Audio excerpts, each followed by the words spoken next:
Ending explain कर रहा हूँ, इसलिए वीडियो में बहुत तगड़े स्पॉयलर्स हैं। अगर बिना पिक्चर देखे ये वीडियो देख ली तो सारा एक्सपीरियंस खराब हो जाएगा, तो पहले मूवी देख लेना। ऑल राइट, तो कौन कौन मेरे ट्रेलर ब्रेकडाउन वाली वीडियो पर ये कमेंट कर रहा था कि ये महिषासुर है? अब बोलो। आपन ने तो पहले ही तुक्का मार दिया था कि वो नंदी अस्त्र है, जो कि उसने अनीस को मारकर उससे छीना होगा। पर मैं यहाँ ये गिनवाने नहीं आया कि मेरे कितने तुक्के सही लगे, बल्कि यहाँ हम ब्रह्मास्त्र पार्ट 1 शिवा की जो एंडिंग है उसे एक्सप्लेन करेंगे कि आखिर पिक्चर की एंडिंग में हुआ क्या, जुनून कहाँ गई, देव का क्या हुआ, ब्रह्मास्त्र का क्या होगा। और पिक्चर की एंड में आकर तो शिवा भी बहुत पावरफुल हो गया था। तो देखो, अगर लव स्टोरियां को छोड़ दिया जाए तो पूरी फिल्म ब्रह्मास्त्र पर ही फोकस करती है, जो कि 3 टुकड़ों में बटा हुआ है। पहला टुकड़ा है एक साइंटिस्ट के पास, जिसका रोल एसआरके प्ले कर रहे हैं। एक्चुअली कर रहे थे, क्योंकि बिल्डिंग पे ऐसे धक्का मार के उसका तो काम तमाम कर दिया। पर अब जुनून ने ब्रह्मास्त्र का एक टुकड़ा हासिल कर लिया और उसके एक चमचे को मिला वानरास्त्र। ब्रह्मास्त्र का दूसरा टुकड़ा था अनीश के पास, तो ये लोग उसे भी मारने चल देते हैं। पर ये नहीं जानते थे कि अनीश कौन है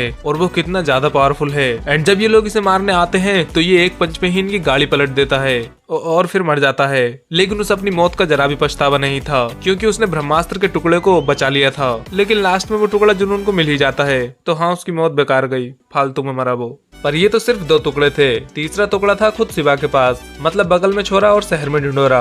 अब जुनून आश्रम पर ही हमला कर देती है और गुरु के 2-4 चांटे लगाने के बाद उसे ब्रह्मास्त्र का तीसरा टुकड़ा भी मिल जाता है। लेकिन जुनून उन टुकड़ों को क्यों ढूंढ रही थी? तो देखो, वो ये अपने लिए नहीं कर रही थी, बल्कि उसका भी कोई बॉस है जो चाहता है कि जुनून ब्रह्मास्त्र के तीनों टुकड़ों को ढूंढकर जोड़ दे। और ऐसा चाहता है ब्रह्मदेव नाम का कैरेक्टर। एंड जितनी भी पावर जुनून को मिली है वो सब उसी ने ही दी है, और इस ब्रह्मास्त्र के टुकड़ों को भी उसी ने ही इकट्ठा करवाया था। देव जुनून का बॉस था, इसलिए वो वही करती है जो देव चाहता था। मतलब वो ब्रह्मास्त्र के तीनों टुकड़ों को जोड़ देती है, जिससे ब्रह्मास्त्र एक्टिवेट होकर सब कुछ तबाह करने लगता है। बट ब्रह्मास्त्र जैसे इतने पावरफुल अस्त्र को एक्टिवेट करना जान जोखिम में डालना ही है। और क्योंकि जुनून ने उसे जोड़ा था तो उसकी जान भी खतरे में पड़ गई। मतलब ब्रह्मास्त्र उसे दूर फेंक देता है, जिसे इस तरह से दिखाया गया कि यही फील होता है कि जुनून मर चुकी है। लेकिन उसके बाद में ना ही उसका कोई सीन दिखाया गया और ना ही उसकी डेड बॉडी दिखाई, तो मैं उसे अभी एकदम कंफर्म होकर मरा हुआ घोषित नहीं कर सकता। कोई पता नहीं भाई, वो नेक्स्ट पार्ट में फिर आ जाए। पर यहाँ वो ब्रह्मास्त्र को एक्टिवेट करके छोड़ गई एंड ब्रह्मास्त्र ने डिस्ट्रक्शन शुरू कर दिया, तो सब अपनी जान बचाने के लिए भागने लगे। पर ये क्या, ईशा तो वही ब्रह्मास्त्र के पास में ही फंस गई। तो शिवा का कैरेक्टर ईशा को बचाने के लिए आने लगता है, पर गुरु उसे रोकता है। वो शिवा से कहता है कि अगर तुम वहाँ गए तो तुम भी मारे जाओगे। पर शिवा फिर भी नहीं रुकता और वहाँ पहुँच ही जाता है जहाँ ब्रह्मास्त्र और ईशा दोनों थे। शिवा अब ईशा को बचाने की कोशिश करने लगता है अपनी पावर्स का यूज करके, और ऐसा करते हुए वो अपनी फुल पोटेंशियल में आ जाता है। मतलब उसके 8-10 हाथ निकल आते हैं, जिसके बाद ब्रह्मास्त्र भी रुक गया। और उसके पीछे का रीजन ये दिया गया कि शिवा के प्यार में बहुत ताकत थी, इतनी कि वो उसके लिए खुद को भी सेक्रीफाइस करने के लिए तैयार हो गया। इसी वजह से ब्रह्मास्त्र को भी रुकना पड़ा। पर अब शिवा की पावर्स उस लेवल तक पहुंच गई थी कि वो खुद से आग बना सकता था। पहले उसे अपनी पावर्स यूज करने के लिए कहीं ना कहीं से आग चाहिए होती थी, पर ईशा ने उसे ऐसा टर्न ऑन किया कि अब वो खुद से आग बना सकता है। मतलब कि वो अब बहुत ही ज्यादा पावरफुल हो चुका है। अब ब्रह्मास्त्र तो रुक गया, पर इतनी देर में उसने वो काम कर दिया जिससे अगली फिल्म की स्टोरी बन पाए। मेरा मतलब कि उसने देव को आजाद कर दिया। देव अब वापस आ चुका है। पर ये देव है कौन? तो थोड़ा सा फ्लैशबैक में चलते हैं। जिस टाइम ब्रह्मांस का आश्रम हिमालय पर नहीं बल्कि समुद्रों के बीच टापुओं पर हुआ करता था, उस वक्त ब्रह्मास्त्र भी अपनी फुल फॉर्म में था। मतलब उसके टुकड़े नहीं हुए थे उस टाइम तक, पर जल्द ही होने वाले थे, क्योंकि देव भी ब्रह्मांस का ही हिस्सा था। देव बहुत पावरफुल था। मतलब जहाँ लोग एक अस्त्र यूज करते हैं, वहीं वो लगभग 4 अस्त्र इस्तेमाल कर पाता था।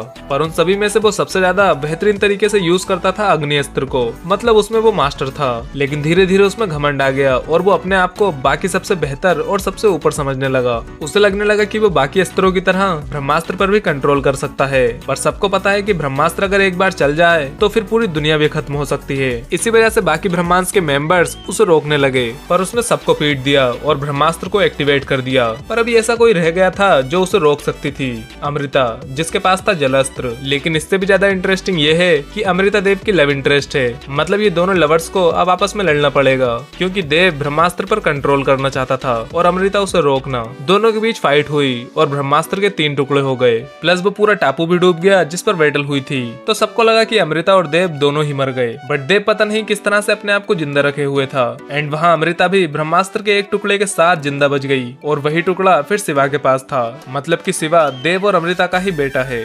पूरी फिल्म में कहीं भी देव या अमृता का चेहरा नहीं दिखाया गया। मतलब ब्रह्मास्त्र के सीक्वल में ही इनके एक्टर्स को कास्ट किया जाएगा। ब्रह्मास्त्र की एंड होती है ये दिखाते हुए कि देव अब आजाद हो चुका है, प्लस उसके पास जलस्त्र भी है जो कि अमृता के पास था। मे भी उस बैटल के दौरान उसने अमृता से छीन लिया होगा। और इसी के साथ ये पिक्चर एंड हो जाती है हमें इसके सीक्वल का टाइटल दिखाते हुए, जो है ब्रह्मास्त्र पार्ट 2 देव। और काफी ज्यादा चांस है कि इसमें हमें देव और अमृता की ओल्ड स्टोरी दिखाई जाएगी कि आखिर उनके बीच में हुआ क्या था। प्लस हमें बाप वर्सेस बेटे की बैटल भी मिल सकती है, मतलब देव और शिवा की बैटल। बस यार ये रणवीर कपूर से डबल रोल ना कराएं, मतलब कहीं ये देव का रोल भी उसे ही दे दें। मैं तो यही चाहता हूँ कि किसी और एक्टर को देव के रोल में कास्ट किया जाए। देखो ब्रह्मास्त्र के सीक्वल में हमें काफी सारे नए कैरेक्टर्स और बहुत से नए अस्त्रास भी दिखेंगे, जैसे कि हमें इस ब्रह्मास्त्र में दिखे हैं। पर हो सकता है कि आपको काफी सारे अस्त्र और उनकी पावर्स के बारे में पता ही ना हो। अगर जानना चाहते हो तो सामने क्लिक करके वीडियो देख लेना। बाकी अगर आपको मेरी ये वीडियो पसंद आई हो तो लाइक, शेयर और सब्सक्राइब कर देना।